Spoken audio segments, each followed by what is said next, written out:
हाथी और रस्सी की कहानी। एक दिन एक व्यक्ति सर्कस देखने गया। वहां जब वह हाथियों के बाड़े के पास से गुजरा तो एक ऐसा दृश्य देखा कि वह हैरान रह गया। उसने देखा कि कुछ विशालकाय हाथियों को मात्र उनके सामने के पैर में रस्सी बांधकर रखा गया है।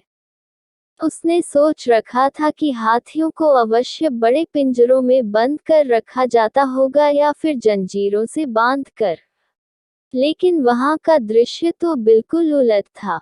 उसने महावत से पूछा, भाई, आप लोगों ने इन हाथियों को बस रस्सी के सहारे बांध कर रखा है, वो भी उनके सामने के पैर को।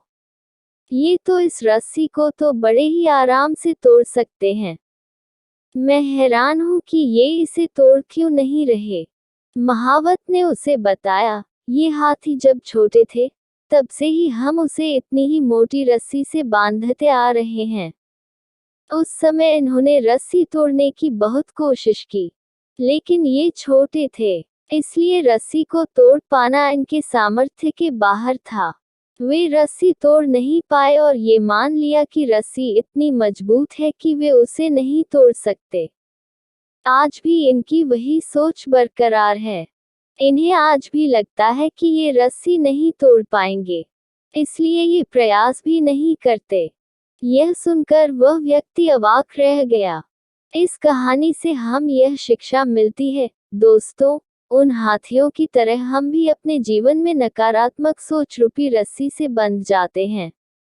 जीवन में किसी काम में प्राप्त हुई असफलता को हम मस्तिष्क में बिठा लेते हैं और यकीन करने लगते हैं कि एक बार किसी काम में असफल होने के बाद उसमें कभी सफलता प्राप्त नहीं होगी।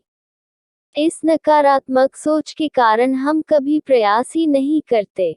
आवश्यकता है इस नकारात्मक सोच से बाहर निकलने की, उन कमियों को पहचान कर दूर करने की, जो हमारी असफलता का कारण बनी। नकारात्मक सोच हमारी सफलता में सबसे बड़ी बाधक है। इसलिए नकारात्मक सोच रूपी जंजीर को तोड़कर सकारात्मक सोच को अपनाएं और जीवन में प्रयास करना कभी न छोड़ें, क्योंकि प्रयास करना सफलता की दिशा में कदम बढ़ाना है।